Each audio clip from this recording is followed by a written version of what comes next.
Meet me. Hi, my name is Chrispin Freeman. It's nice to meet all of you. I'm happy to talk about whatever questions you'd like to chat about. Just so you know, I always like to talk about issues about the industry, about getting into voice acting and whatnot, which is why I have my voice acting mastery blog and podcast, which if you're interested in getting into voice acting, I highly recommend at voiceactingmastery.com.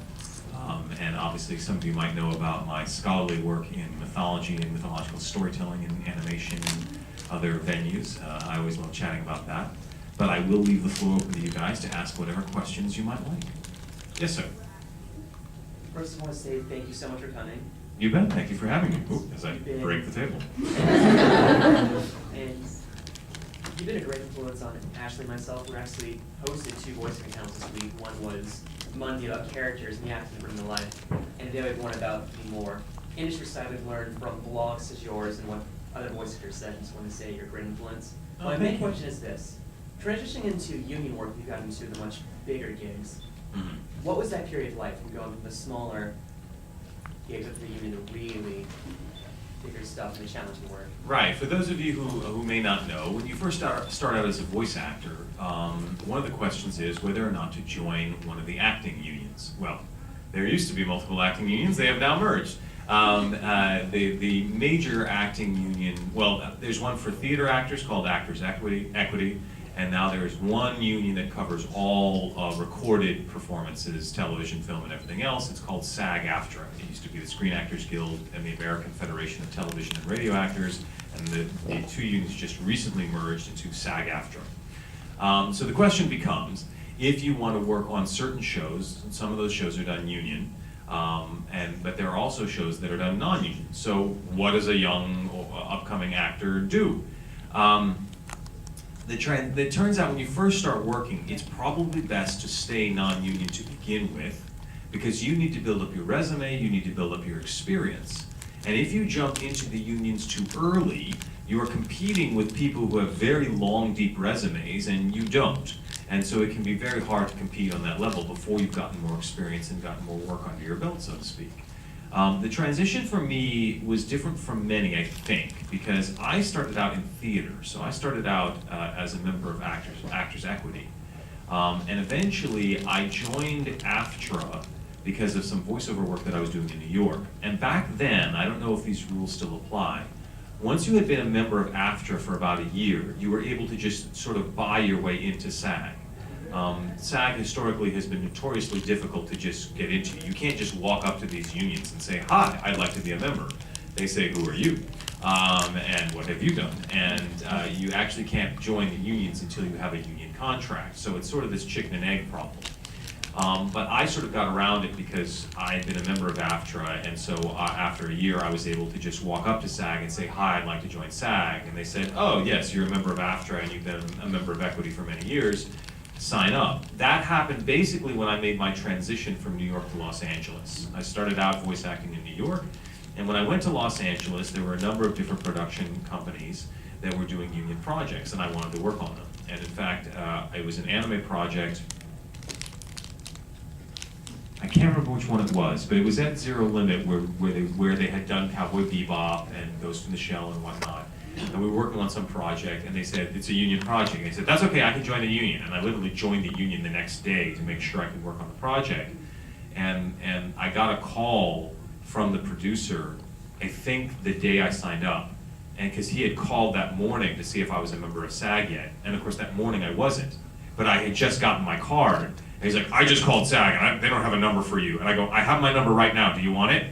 You know, so he's like, "Yes." And I gave him my number, he's like, "Oh, okay, well, we're recording late this week, so we'll call you in." I was like, "Okay, good." That was my experience. I don't know now, honestly, what the rules are for joining SAG and AFTRA. I don't know how it's working right now.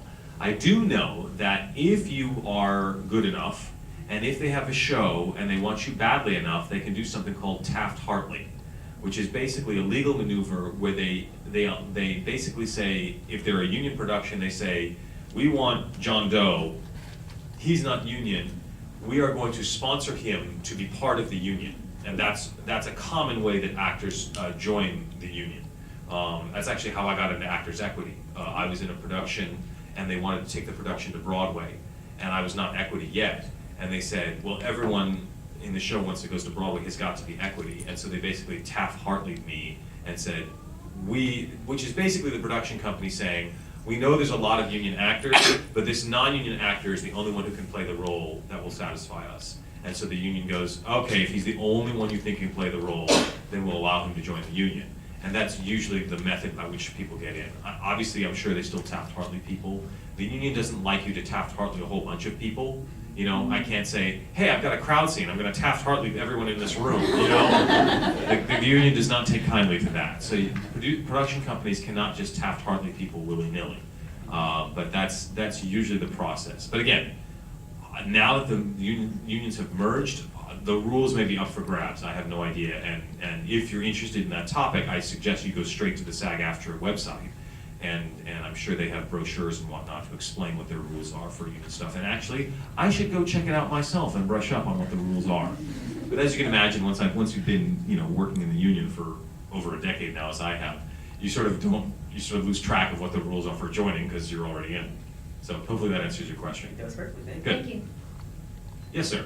Yeah, can you do the voice of Yes, I can. Superman and the song of the Afro Circus? The which Afro song? Circus. Afro Circus. I don't know what Afro Circus is. It's Madagascar, the new movie. Afro Circus, Afro Circus, da da da da da. Afro Circus. As I said, I don't know what Afro Circus is. Okay, how about mine? Yes. Could you please say "Let's Go" from Captain Tyler? Yes. Could you please say? Let's go! Yay! Thank you very much. You're welcome. In the back, sir. I love your work. Thank I'm you. a big fan. And did you scream Isaiah?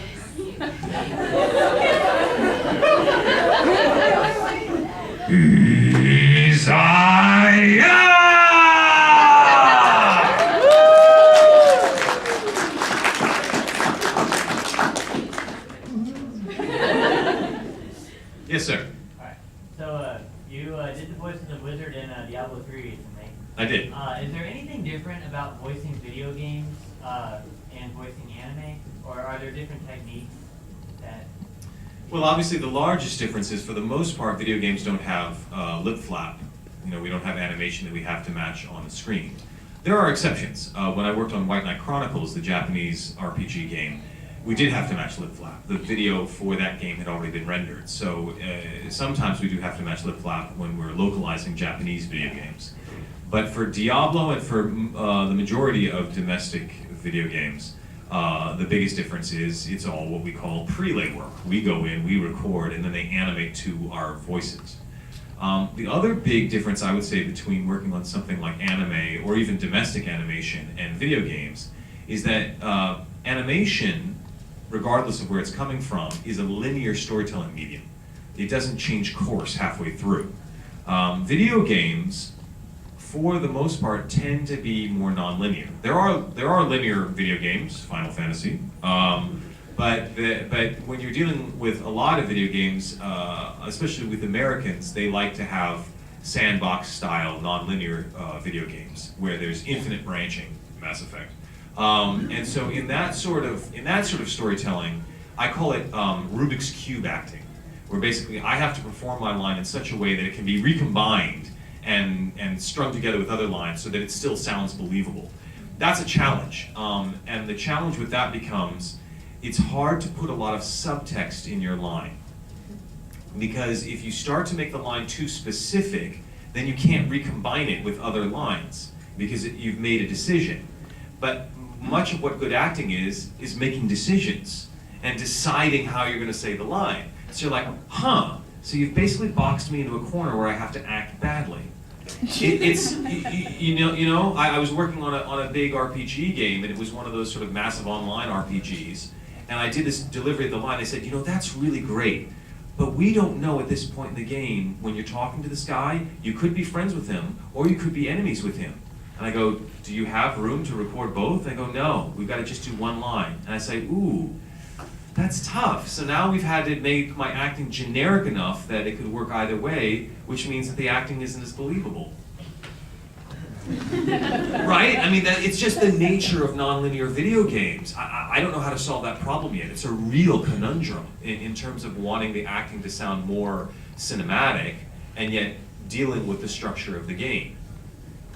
Right, we'll see. Maybe as games become more online and less disc-based, if the game is on a server somewhere, then maybe they can just put more server farms and have more lines, and have basically an infinite number of lines because you can just attach more hard drives. It doesn't all have to fit on one disk. But that's sort of the biggest challenge. And also, when you're working on video games, you're usually working without a lot of context. If you're working on an animated show, you've either got the script, or with anime, you've got the actual video in front of you. But in a game, you're dealing with very little context. You may not, the game could be so huge, you don't know what's happening on another part of the game and whether it's going to affect your delivery or not. So you become much more dependent on the director to make sure that your performance is fitting in with everybody else's performance, because you have no idea what's going on in the next room in World of Warcraft or whatever project you might be working on. Yes? I was just wondering, which one of your roles has been the most challenging? In terms of most challenging role, probably one of the most challenging roles I play is Alucard in Hellsing. And the reason for that is that Alucard is probably one of the most physically taxing roles I have to play. He's very low in my register, and in order to do him properly, the way I would like to, I have to be incredibly relaxed, and my voice has to be nice and warmed up and relaxed, and get that nice low la la la, and then I have to rip somebody's head off, right? Which sort of tends to tense up the vocal cords, So I have to play this game of, all right, he's got to sound absolutely vicious when he's ripping somebody's head off, but then he has to sound completely relaxed afterwards. And the human physiology doesn't like to do that. It doesn't like to, the muscles don't like to tense up like crazy and then completely loose as water. So that's, when getting ready to play Alucard is sort of like preparing to go to war. I have to really be ready physically, and it's quite stressful because I'm like, God, if I tense my throat up too much, I won't be able to deliver lines later in the show. And so it's this sort of back and forth, and I come out of Hellsing recording sessions sort of sweating buckets. I get out of the booth when we're done, I go, was it good? Did it work? Let me play it back. Oh God, I think that works. Okay, phew. So it's actually quite stressful for me. That's the one that's physically stressful. The one that's psychologically stressful is Kyon from Haruhi Suzumiya. You're really good at that too. Well, thank you. He's not vocally stressful because it's just my voice a little higher in my range, so I have to warm the upper part of my range and be up there and be nice and smooth. But I have to talk this close to the microphone over and over and over again and not have any lip smacks or lip pops. And what did I say last time? Yeah, I have to sound natural. To be able to be that much on mic and sound natural over like 15 minutes of dialogue, my brain can't remember what the hell I did 5 minutes ago. So that's very taxing mentally to stay so focused that I sound casual, that I sound like I'm just talking, when in fact I've got beeps in my ear, I've got video in my face, I've got like all this stuff that's very technical, and I have to be just sort of, chilling, yeah, I'm killing, what the hell, what you doing? Wow! So that's sort of the spectrum of some of the most difficult characters that I've had to play in the booth. You, sir. How do you approach, you recently did Haruhi-chan, the comedic spin-off of the main series. Yeah. Did you approach doing Kyon in the comedic spin-off any differently from as doing the main series instead? Yeah, I did a lot more outtakes in the humor series, which I think Bang Zoom at one point played at a convention, and someone was nice enough to videotape it, so I think you can find them on YouTube, and they were pretty crass. I think mostly when we're doing for those of you who don't know, in the Haruhi Suzumiya series, in the second season, they did some sort of like joke episodes where they had little super deformed versions of the characters, and it's all pretty funny. And so when we're doing those, mostly what the challenge is making sure that we match the sensibility of whatever the joke episode is. So I don't know if is it Neurochan where they all sort of talk flat and everyone talks like this. Hey, Haruhi, what's up? And so that's the biggest challenge, is going, okay, so we're in flat delivery land, But I still have to sound like Kyung, which means that I really have to be thinking like Kyung. I have to make sure that my motivation and my intention as the character is very clear, so that even when he's talking like this, it's like, oh brother, it's Haruhi again. Here we go. Endless aid, you know?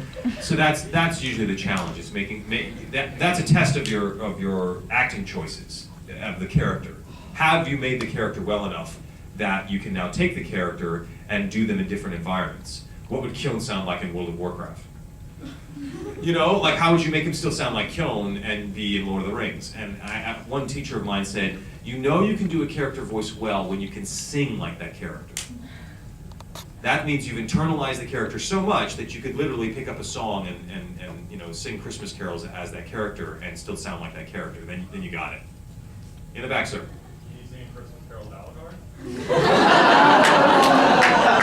Jingle bells, jingle all the way. Keep going.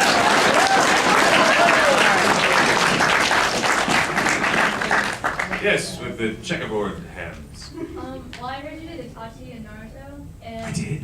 Yes, I did. well, I was gonna ask you if you could say Sasuke killed your father in like a Darth Vader sort of expression that was That's quite the cocktail. You want Itachi's voice saying this line with the Darth Vader cherry on top? I mean, so you want the Itachi line, Sasuke, I killed your father? Okay. Sasuke, I killed your father. Who happens to be my father too, so I don't know why I said it that way, but I killed your father.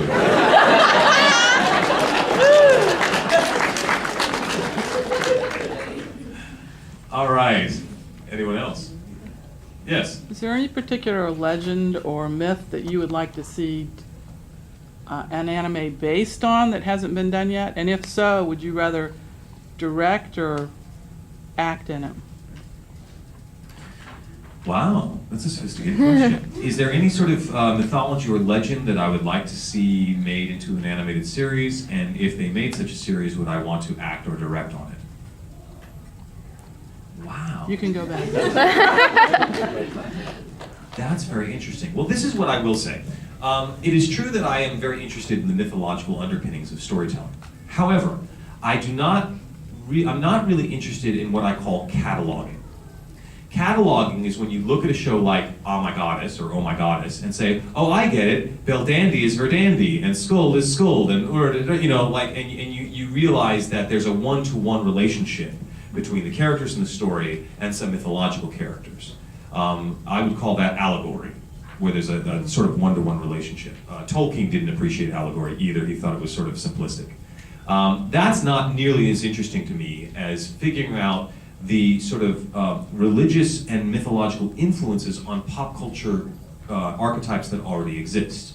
Americans write about superheroes, the Japanese write about giant robots. Whoa, right? Because these are archetypes that are specific to those cultures and don't really exist elsewhere. You know, they were sort of created in those cultures. And why are they that way? In the West, dragons are evil and they breathe fire and you need to kill them. In the East, dragons are water bearers and they're good, and if you're Chihiro, you fall in love with them because they're hot. You know, slightly different relationship. And I go, whoa. So that's when I want to go underneath the storytelling and figure out, is there a mythological or religious influence that makes it work this way? That's what really fascinates me, is figuring out the DNA. You know, why is every Sentai team, Power Ranger team, 5 members? And why is all the different archetypes of that team, the hero, the rebel, the fat guy, the kid, and the girl? Like that's your Power Rangers team every damn time. You know, for over 30 years, it's been the hero, the rebel, the fat guy, the kid, and the girl. And I go, okay, there's got to be some deeper mythological or cultural reason that makes it work that way. Otherwise, that combination of characters wouldn't be so satisfying to the Japanese psyche. And the fact that we never in America make a superhero team where the superheroes combine. You know, right. It just never happens. And I go, what's going on there? That's what I get sort of interested in. So if I had to pick a mythology, you know, like let's say I really liked the Buddha, and I said, okay, I'd like to see an animated version of the Buddha. it would probably put me to sleep. You know, I mean, it might be interesting, but you know what? The Matrix is far more fascinating to me. The first Matrix film is the best retelling of the Buddha I have ever seen. But you would never know it as such unless I sort of explain to you the different pieces behind it, and how Neo is the new one who must become awakened, and that he comes awakened to his power, and you know, there's all sorts of wonderful Buddhist and Gnostic Christian stuff going on in the Matrix. So that's usually what I'm more interested in, is not necessarily bringing a mythology to life, but rather using that as a code, as a cosmology for creating one's own system, for creating one's own way of handling the universe. That's what I love so much about Escaflowne. For those of you who may or may not have seen the vision of Escaflowne, it's a magical girl show where this girl goes into this magical world, Gaia, and in this world, they have these giant robot mecha, except they're steam powered. They're very steampunky. They're brass and wood, and they creak and groan, and they fight with swords, and it's really elegant and graceful and sort of fantasy-ish. But there's this really amazing combination of the dragon and the knight. And the dragon and the knight look very Western in the show, but there's one mech that combines both the dragon and the knight into the same body. It can literally transform back and forth. That's when I go, ooh, what's going on there? Like, that's fascinating. A Westerner would never do that. A Westerner always has the knight kill the dragon. But here's some Japanese guy said, no, knight and dragon in the same body. Now deal with it. I go, whoa. What does that mean, you know? If the dragon is no longer the villain, who is the villain? Turns out the villain is Isaac Newton, but that's okay, that's later in the show. That's when I go, ooh, what's going on? So that's what I'm more interested in, you know? Tolkien was not interested, Tolkien was a devout Catholic, but he was not interested in making an allegory where one of the main characters was Jesus. That was C.S. Lewis's fetish, right? Aslan is Jesus. That's a one-to-one relationship. C.S. Lewis and Tolkien were very close friends. Tolkien thought that was sort of silly. He thought that was bad storytelling. He thought it was lazy storytelling. You know, Gandalf is not Jesus. You know, even though he dies and comes back, he's still not Jesus. No one in Lord of the Rings is Jesus. You know, what comes out of Gandalf's mouth is very pro-life. You know, Bilbo should have killed Gollum when he had the chance. Yes, maybe there are people who deserve death, but there are also people who deserve life who die. Can you give him that? Don't, you know, be not too hasty to deal out death in the name of justice. You're not gonna hear Beowulf say that, right? You're not gonna hear a medieval hero say that. You know, so all in mercy, all the way through, even when they're on the cracks of Mount Doom and Gollum is trying to kill Frodo and Sam, and it would be completely justifiable to kill Gollum, Sam still won't kill Gollum, you know? So you can feel the value, like you can feel Tolkien's Catholic value system coming through, but never does he hit you over the head with any sort of evangelical or proselytizing message. C.S. Lewis does, you know, in Voyage of the Dawn Treader, Aslan says, you must come to know me by a different name in your world. And you go, okay, but that feels a little didactic, you know? And so I'm never gonna want to do any sort of didactic mythological storytelling. I much prefer what Tolkien did, where he sort of married what his love of Anglo-Saxon and Celtic mythology with his belief system as a Catholic, and made something that has basically been the DNA for fantasy ever since. Like, you cannot do fantasy without living in the shadow of Tolkien. And I go, wow, it's because no one's been the scholar that Tolkien has been. The man was amazing, so. Yes? You went to the voice acting convention in Disneyland a few days ago, right? Yes, I was at Voice 2012, yes, in Disneyland. Yes, that's right. How was that? It was good. For those of you who don't know, there's a man by the name of James Allberger and Penny Absher who run a website, voiceacting.com, and he has a book on voice acting. And they ran a convention this same weekend as Metrocon, actually at Disneyland in Los Angeles, and it was called Voice 2012. And it was a professional convention for those who are interested in getting into all types of voiceover. And they invited me to come present, and I said, great. And then I got invited to Metrocon, and I went, damn, I can't be in both places at once. And I said, I've really got to go to Metrocon. And they said, well, luckily they had their convention started on Wednesday. And I said, great, can I present on Wednesday, and then I'll fly out Thursday to Metrocon, and then I can be in 2 places at once. It'll be great. So glad you did. So that's what I did. So Wednesday night, I did anime voice acting workshop at Voice 2012, which went over very well. And then I literally went home, packed my bags, and jumped on a plane to come out here to be with you guys. Woo! Thank you. Love you. As far as I know, they're wrapping up their event today as well, because they went all this weekend as well. So hopefully it went very well. I'm sure I will get the download about it later. That's an annual thing, right? It has sort of been annual. They didn't do it last year, I don't think. I think they did it in 2010, and then Yeah. they took a hiatus in 2011, and they did it in 2012. I think they'd like to do it every year. I think it depends on interest and organization, and James and Penny put it all together all themselves. So it depends on whether they have the energy to organize it and whatnot. But I think they would like to do it every year, and hopefully they will. Hopefully it will become an annual event. Yes? What was the strangest line they had to say during voice acting? The strangest line. Well, one of the most difficult was when we were working on Rurouni Kenshin, and I was playing Lord Shogo, and I think I was fighting with Kenshin, and we basically stood there and did the sort of Dragon Ball thing where we tell what we're going to do before we do it, and we had to say about how one of our attacks was better than someone else's attack, and the line was, "My Amakakuru Ryu no Hiromeki is better than your Amakakuru Ryu no Hiromeki." And of course, I looked at the script, and I looked at the director, and I went, "Really?" And they said, "We just don't have any better way to translate it into English. What else are you going to call it?" I guess in Lone Wolf and Cub they call it like the sword slicing stroke or something, that's not what Amakakuru Ryu no Hiromeki is, but that's how they translate it in when they're dealing with that samurai show. But they just didn't have a better translation for it than that, and so I said, okay, I'm going to talk about my Amakakuru Ryu no Hiromeki. I don't know if that gives this an NC-17 rating or not, but that's what we're going to talk about. So yeah, that was a challenging one. Anything else? Yes? Of all your voice acting, which was your favorite? I usually cheat on that question, and I say it's a toss-up between Sume from Wolf's Rain, because I really dearly love working on that show. That was sort of a dream come true to me, as was Prince Turnip in Howl's Moving Castle, because I dearly wanted to work on a Miyazaki film. And it was great for a Miyazaki film to be the reason for me to be on the Disney lot for the first time.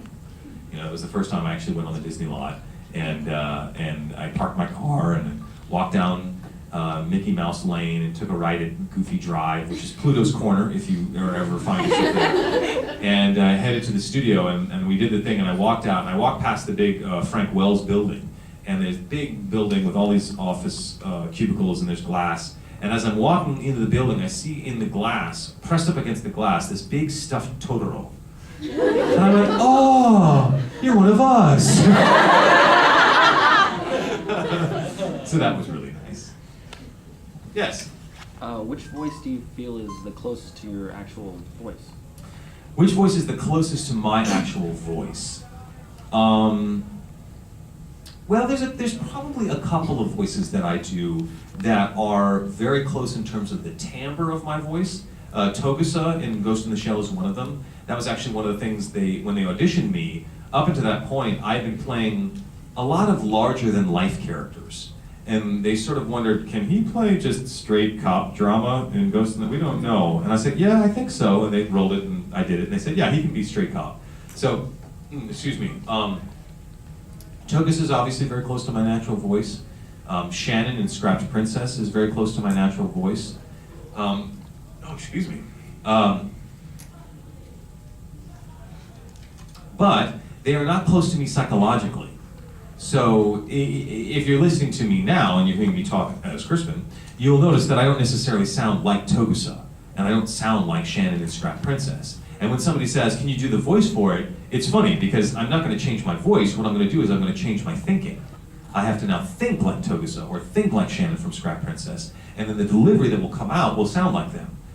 Because I play a lot of dark brooding characters, and usually they want sort of dark brooding voices. And is there really that much timbre difference between Amon in Witch Hunter Robin and Alex Rowe in Last Exile and Itachi in Naruto, right? I mean, they're pretty close in terms of the actual sound production quality of my voice. Itachi's a little breathier and more underplayed, but it's the acting is going to make them sound different. So I don't think today, as I've been talking, I have yet to sound like Togusa. But if I need to talk to the Major, we've got something. Bato, yeah, okay, we've got it under control. Aramaki gave me the thing. I figured this out about the Laughing Man, right?